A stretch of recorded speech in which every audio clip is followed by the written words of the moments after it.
사람들은 말합니다. 착하면 언젠가 복을 받는다고요. 하지만 나는 인생을 살면서 정반대 장면을 더 많이 보았습니다. 가장 먼저 상처받는 사람, 가장 먼저 무너지는 사람, 대부분 남을 해치지 않으려 애쓴 착한 사람이었습니다. 착한 사람은 남의 부탁을 거절하지 못합니다. 미안해요. 괜찮아요. 이 말을 너무 자주 합니다. 그러다 어느 날 깨닫습니다. 자기 인생 전체가 미안함으로 채워져 있었다는 걸. 남의 눈치를 보고 남의 기준에 맞춰 살다 보면 자기 인생의 색깔은 점점 옅어집니다. 나는 젊을 때부터 수많은 사람을 만나왔습니다. 머리가 비상한 사람도 손이 빠른 사람도 많았습니다. 하지만 끝까지 살아남은 건 똑똑한 사람이 아니라 강한 사람이었습니다. 세상은 착한 사람을 좋아합니다. 그러나 자리를 내주지는 않습니다. 왜냐하면 세상은 공평하지 않기 때문입니다. 노력한다고 반드시 인정받는 곳이 아니고 양보한다고 행복을 보장해주는 곳도 아닙니다. 어느 날 한 젊은 직원이 나에게 물었습니다. 회장님, 착하게 살면 결국 보상이 있을까요? 나는 잠시 그를 바라보다가 이렇게 말했습니다. 착하게 사는 것도 좋다. 하지만 바보처럼 살지는 마라. 착함이 덕이 될 수도 있습니다. 하지만 생각 없는 착함은 독이 됩니다. 진짜 착한 사람은 남을 위해서도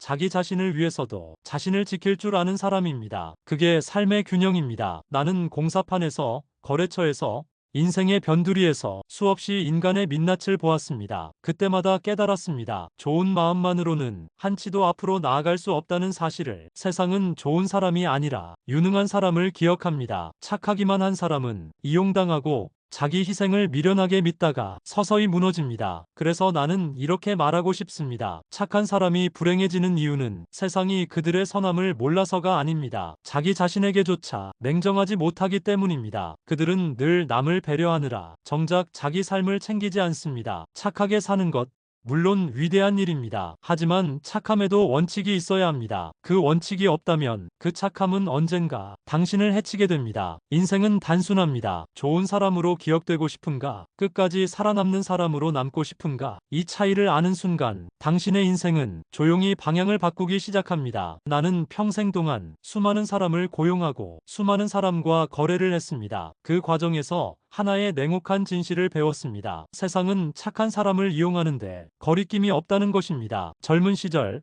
건설 현장에서 자재를 납품하던 한 상인이 있었습니다. 그는 늘 공손했고 약속도 잘 지켰습니다. 그래서 나는 큰 공사를 맡겼습니다. 그런데 자재가 늦게 도착했습니다. 이유를 묻자 그는 웃으며 말했습니다. 다른 업체에서 먼저 부탁하고 거절하기가 좀 그래서요. 그 순간 나는 깨달았습니다. 그의 문제는 불성실함이 아니라 거절하지 못하는 착함이었습니다. 그 착함이 결국 자기 신뢰를 무너뜨리고 있었습니다. 착하다는 이유로 스스로의 약속을 어기고 있었던 겁니다. 그날 이후 나는 사람을 볼 때 그가 얼마나 착한가 보다 어디까지 단호할 수 있는가를 보기 시작했습니다. 진짜 강한 사람은 남에게 미움받을 각오를 한 사람입니다. 필요할 때 아니요 라고 말할 줄 아는 사람입니다. 그 한마디가 자기 삶을 지키는 울타리가 됩니다. 사람은 누구나 착하게 보이고 싶어 합니다. 하지만 세상은 그 마음을 시험합니다. 누군가는 그 착함을 빌미로 이용하고 누군가는 그 선의를 경쟁에서 이길 수 있는 약점으로 삼습니다. 그래서 나는 말합니다. 착하게 살되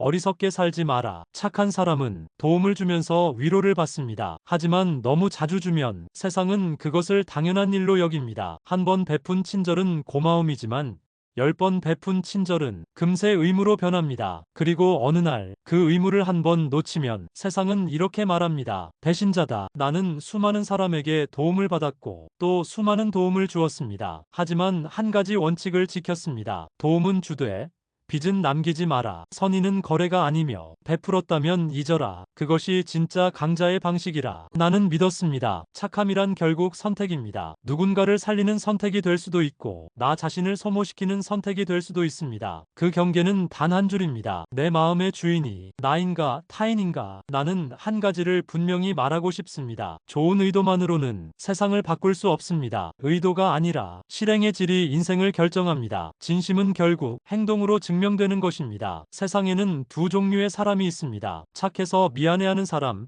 단호해서 책임지는 사람, 둘 다 선할 수 있습니다. 하지만 세상을 움직이는 쪽은 항상 두 번째입니다. 그래서 나는 평생 이렇게 다짐했습니다. 선은 약함의 다른 이름이 아니라 강함의 다른 이름이어야 한다. 진짜 선한 사람은 거절할 줄 알고 냉정할 줄 알며 때로는 단호히 문을 닫을 줄 압니다. 그 단호함이 곧 선의의 무게입니다. 착한 마음은 따뜻합니다. 그러나 세상은 따뜻함만으로 버틸 수 있는 곳이 아닙니다. 때로는 차가운 바람 속에서도 자기 길을 걸어야 합니다. 그게 인간의 책임입니다. 그래서 나는 내 사람들에게 이렇게 말하곤 했습니다. 착하게 살되 강하게 버텨라. 그게 인생의 진짜 품격이다. 사람들은 자주 묻습니다. 그렇게 착하게 살면 부자가 될 수 있습니까? 나는 웃으며 대답합니다. 착하게만 살면 어렵지. 하지만 착하게 일하면 반드시 부자가 된다. 착하게 산다는 건 수동입니다. 남을 배려하고 손해를 감수하고 그냥 좋은 사람으로 남는 것. 하지만 착하게 일한다는 건 다릅니다. 정직하게, 진심으로